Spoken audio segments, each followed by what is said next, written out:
So, what do? We've got to change the world. Remember, first thing about becoming iconic. So, and to change the world, we've got to change human experience. So, first of all, we have to ask ourselves, what are we revolutionizing, changing, or redefining? What aspect of human experience? And for who? And we need to do that in a way that builds a powerful reputation, both in the way we communicate it and the way we deliver it, given that iconic shows up in reputation.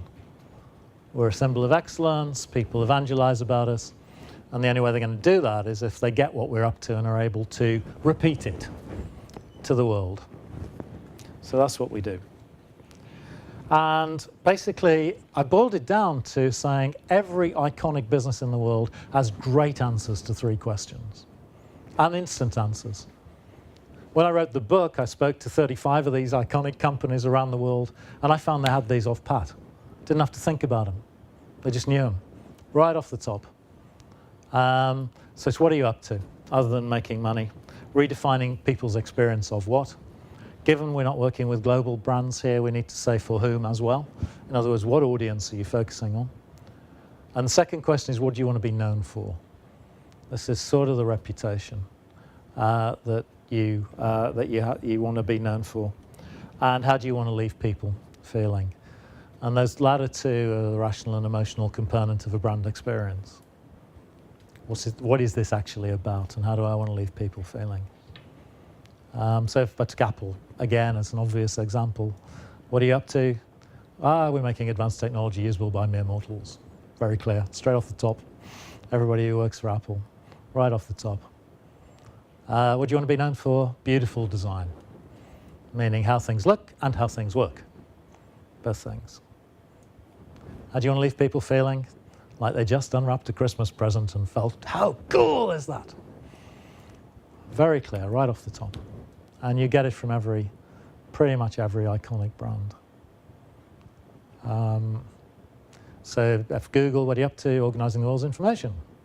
What do you want to be known for? Search results in less than a quarter of a second. How do you want to leave people feeling? Instantly empowered. I don't have to think about it. It's right off the top of their heads. Bang, bang, bang, bang, bang. And you'll get it, even little iconic brands like Pret or somebody else, you kind of get these things right off the top of their head. So those are the 3 questions. The trick then is to make sure they aren't academic answers, that they're reflected literally in everything you do. So they get reflected through product design, through communication, through organizational design, through the way you treat people, either as customers or employees. They literally impact every aspect of your organization. So how do we use the answers to the questions? I say they're not academic, they've got to infuse everything we do. Purpose, broadly speaking, you don't often talk about that. You might talk about it to your investors or your board or your employees. But for me, it's a place to go back to make sure this year I'm pushing on with that purpose and not getting deflected by circumstances and going somewhere else. It's just a matter of reminding ourselves. It's actually quite an enrolling thing. What are we up to here? We got the Garlik purpose on the wall, on the stairs, leading up to the offices now, staring at you in the face. So absolutely everybody sees it, and you kind of look at it, and it says what we're about is changing the way people feel about using the web. And it's bang, straight there. So every morning you remind yourself that is actually what we're up to. What we want to be known for is a desired reputation, so it really does impact our communication. But more important than that, we're kind of going to put lots of little proof points in place to support this reputation in our products and in our service. So if we took an example of that, at Egg, we wanted to be known for treating customers as individuals. Lots of proof points in the products. So you could call the savings account what you wanted, another number. You could say, this is Mike's number 7 savings account, or this is the Australian account, or whatever it was. You could ask to be called by Mike, Mr. Harris, Michael, whatever you wanted, and that would go right through the entire operation every time you called. Sue accidentally put Sue in hers. So every time they call, hello, Sue, how are you? Oh, they're cheeky lot, they're calling me Sue. When I look back at the way she'd set the account up, she'd asked to be called Sue. Well, they did it. But she preferred Mrs. Harris. And the mortgage was infinitely flexible. The amount of interest could be traded off against the time of the loan and everything else. So put lots of proof points in to show that what we were about was treating people as individuals, and here's all the proof. And the communication was designed around that as well. And how you want to leave people feeling is the sort of brand experience that you want to deliver. And that's the emotional experience, how you want to leave people. That's a harder thing to get. But at Firstdirect, where we wanted to leave people feeling totally taken care of, the measure of every phone call was, did that customer end up feeling what they were worried about was taken care of? When we had a visitor, the measure was, did the visitor to Firstdirect leave Firstdirect feeling that they had been taken care of while they were here? Are employees feeling taken care of? So you can kind of get your mind around it and measure it. And the two together, what I want to be known for, I want to leave people feeling, one's rational, one's emotional. Every human experience is a combination of the two. And so they represent a brand experience that we're trying to deliver and architect in our pitches and in our delivery.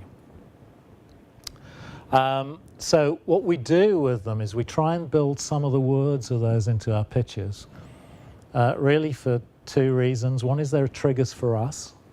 So after a while, every time we say the words, we light up without knowing it. So they're triggers for us to light up.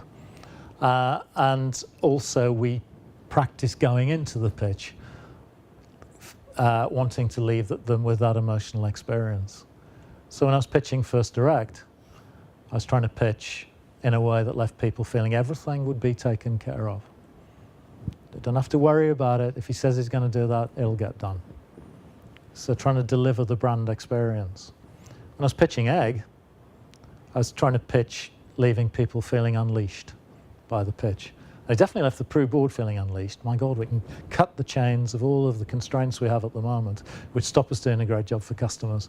This brand will be associated with us, world-beating, leading edge, do a great job. That's just so liberating, was the way they felt about it. We've deliberately set the pitch up to leave them with that experience. Okay, just quickly then, we're going on in a moment to get into the workshop where we answer these questions for ourselves. Here's some examples. You'll find these in the workbook around page 19, I think. So what were we up to at Firstdirect? What elements of human experience we're trying to change? We're trying to change people's experience of banking. From at the bank's convenience, 9 to 3 in our branches, do what we tell you, go through our processes, to a customer's convenience. Anytime, any place, whatever you want, we'll line ourselves up to take care of it if it's at all within our power. So I wanted to be known for heroic 24-hour, 7-day-a-week customer service, leaving people feeling totally taken care of. So that was the fundamental iconic design behind Firstdirect.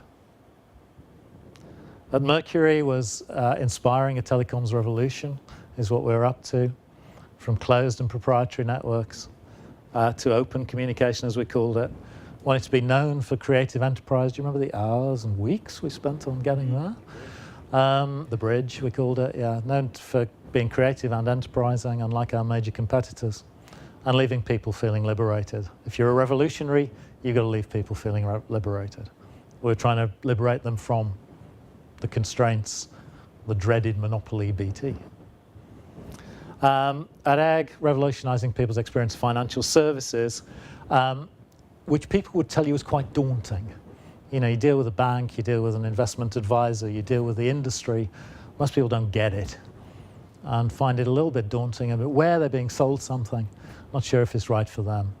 So we're trying to change that around to being supportive. Actually, we're on your side. We're trying to do stuff that works for you. Treating customers as individuals, as I said before, leaving people feeling better off. So that was the kind of measure of it. If they dealt with Egg, were they better off financially? But more, we were trying to line up the products and services around their life needs. And that was what Life Unleashed was around. If we could find a way to get you the mortgage you needed to get the house you wanted, we would just do everything possible to do that. That sort of thing. Okay, so that is what becoming iconic's all about. You have to answer 3 questions and you have to apply the answers to everything you do. It gives you all the benefits I spoke about before. What we're going to do next is get into a workshop where we get the answers, and then we will work on applying them, first of all, to your 2-minute pitch. Then we'll work on building them into the set-piece pitch. There's much more to the set-piece pitch than this, but we'll do it in those 2 steps.